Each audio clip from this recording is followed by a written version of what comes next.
আজ আপনাদের জন্য হরিনারায়ণ চট্টোপাধ্যায়ের লেখা ভূত চরিত। আজকের গল্পটি আমরা নিয়েছি শশধর প্রকাশনী থেকে প্রকাশিত এই বইটি থেকে। গল্পের সূত্রধার আমি সৌমেন। শুরু হচ্ছে ভূত চরিত। ভূত নেই বলি কি করে? এতদিন বন্ধু বান্ধবদের বুক ফুলিয়ে বলে এসেছি ভূত বলতে কিছুই নেই, এইসব মানুষের অসুস্থতার কল্পনা। কয়েকজন বন্ধু তর্ক করছে, তোমার চেয়ে অনেক বিজ্ঞ পণ্ডিত লোকেরা ভূতের অস্তিত্ব নিয়ে স্বীকার করেছে, ইত্যাদি ইত্যাদি। বিখ্যাত চিকিৎসকের কারণে কত লোকের প্রাণ গেছে, আর কত প্রথম শ্রেণীর উকিলের কারণে কত মানুষের প্রাণ হারিয়েছে, তার ঠিক নেই। কাজেই তোমাদের অপমান আমি মানতে রাজি নই।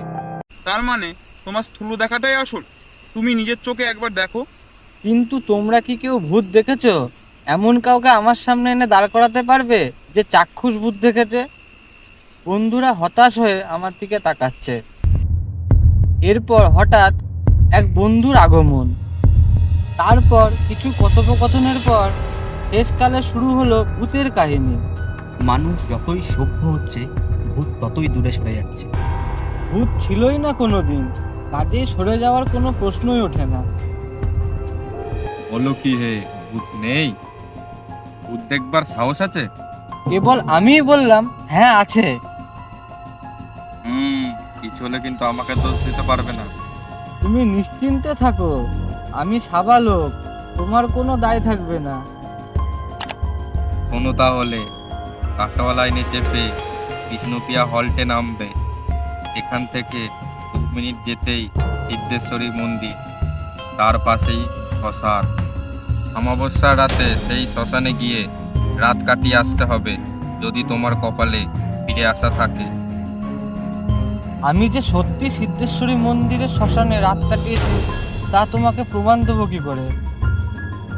তার উপায় আছে। সিদ্ধেশ্বরী মন্দিরের পাশে এক অদ্ভুত একটা গাছ আছে, ভূতের আঙুলের মতো লম্বা লম্বা পাতা। এখান থেকে 5টি পাতা ছিঁড়ে নিয়ে আসতে হবে। ওই গাছের পাতায় পাতায় পিতার ধোঁয়ার গন্ধ, মরা পোড়ানোর আষ্টে গন্ধে অন্নপ্রাশনের ভাত উঠে আসে। ঠিক হলো, আনন্দমোহন আমার সাথে বিষ্ণুপ্রিয়া স্টেশনের কাছে তার মাসির বাড়ি পর্যন্ত যাবে। সেখান থেকে রাত হলে আমি চলে যাব শ্মশানে এবং ভোরবেলায় সেই গাছের পাতা ছিঁড়ে নিয়ে এসে আনন্দমোহনের সাথে দেখা করব। যদি পারি তাহলে আনন্দমোহন আমাকে পেট পুড়ে কলেজের কেবিনে খাওয়াবে এবং এর সাথে 500 টাকার একটা কড়কড়ে নোট দেবে। আনন্দমোহনের মেসো অনেক বারণ করলো। বাবা, ওইসব ভুল তুমি করতে যেও না, জায়গাটা খুবই খারাপ। তান্ত্রিকরা উপাসনা করেন, অমাবস্যায় নিঘাত ওদের আবির্ভাব হয়। তারপর মামা আমাকে একটা রুদ্রাক্ষ বেঁধে দিয়ে বলল, রাম রাম, বিপদে পড়লে রাম নাম জপ করবে।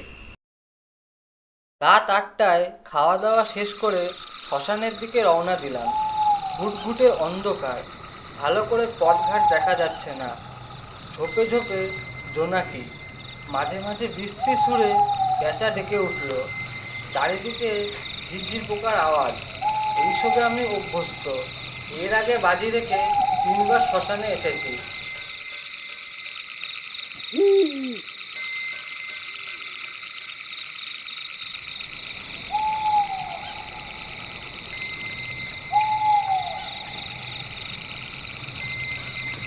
ঘন্টা 3 পর শ্মশানে এসে পৌঁছলাম।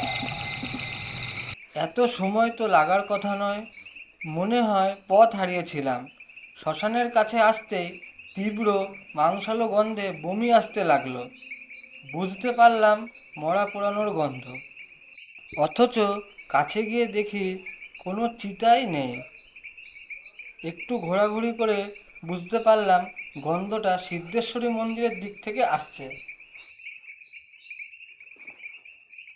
কিছুটা দূরে দেখলাম মিটমিট করে লণ্ঠন জ্বলছে। যাক, সম্ভবত কোনো লোক রয়েছে ওখানে। শ্মশানে সারাটা রাত একা কাটাতে হবে না। কাছে গিয়ে দেখলাম 2জন লোক লণ্ঠনটাকে মাঝখানে রেখে বসে আছে। কে আপনারা? দাদা, আপনারা কে? আমরা মরা পোড়াতে এসেছি।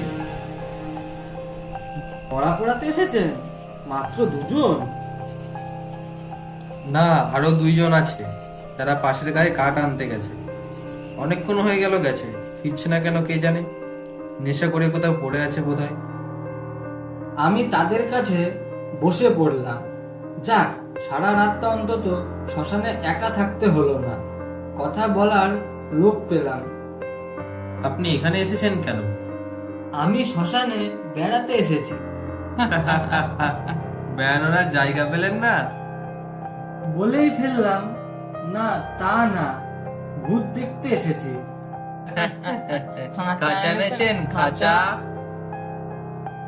খাঁচা? খাঁচা দিয়ে কি হবে? কেন, ভূত দেখতে পেলে ধরে নিয়ে যাবেন? বুঝলাম ঠাট্টা করছে, কোনো উত্তর দিলাম না, যতক্ষণ চুপচাপ থাকা যায়। কে মারা গেলেন? আমার কাকা। আবার সবাই চুপচাপ। এ তো ভারী মুশকিল হলো, কতক্ষণই বা এভাবে বসে থাকবো? এত তো দেরি হওয়ার কথা না। চল একটু এগিয়ে গিয়ে দেখি।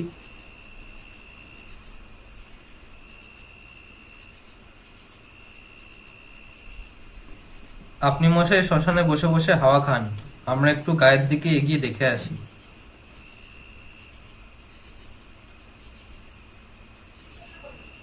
বসে বসে দেখলাম লণ্ঠনের প্লান দীপ্তিটি গাছপালার আড়ালে ঢেকে গেল।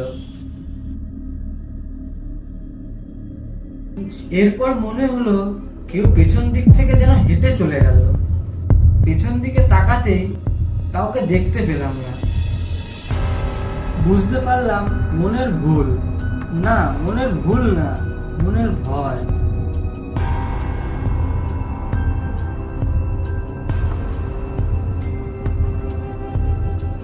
ভয় কাটিয়ে উঠে দাঁড়ালাম।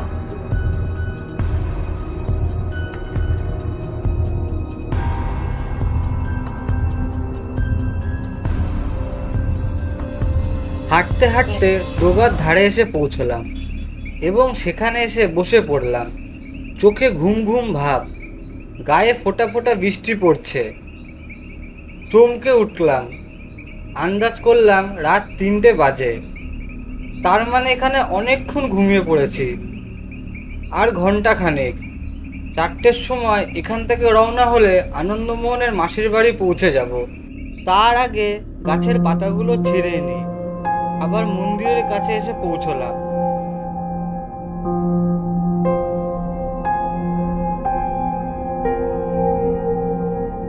তারপর সেই গাছটির কাছে গেলাম। হাত বাড়িয়ে পাতা ছিঁড়তে গিয়েই বিপদ, কিছুতেই আর পাতা ছিঁড়তে পারলাম না। কি শক্ত পাতা! মনে হলো কেউ বাধা দিচ্ছে, ধাক্কা দিয়ে ফেলে দিচ্ছে। কিছুতেই পাতাগুলো ছিঁড়তে দিল না। মনে পড়ে গেল পকেটে একটা ব্লেড আছে। ব্লেডটা বার করে কিছু পাতা কেটে নিলাম। তারপর পাতাগুলি নিয়ে শ্মশানের দিকে আবার ফিরে এলাম। দেখলাম লণ্ঠনের আলোটা মিটমিট করে তখনও জ্বলছে। লণ্ঠনের কাছে গিয়ে চমকে উঠলাম। দেখলাম সারি সারি দুটো মরা শুয়ে আছে, কিন্তু লোকজন কোথায়? আর এরা এখানে এলোই বা কখন? লণ্ঠনের আলো ফেললাম মরাগুলোর ওপর। সারা শরীর কেমন শিহরণ দিয়ে উঠল, চোখ মুখ ভার ধরে এলো। এটা কি করে হলো? দুটো মরা একই বয়সে, একই রকম দেখতে। হঠাৎ করে মনে পড়লো লণ্ঠন নিয়ে যে দুজন বসেছিল তাদের দুজনেরও ওই একই রকম চেহারা। বেশ ভয় ভয় করছে। কোনো যুক্তি দিয়ে আর মনকে বোঝাতে পারলাম না। বিষ্ণুপ্রিয়া স্টেশনের দিকে দৌড় দিলাম। মনে হলো কারা যেন পেছন থেকে ডেকে উঠলো।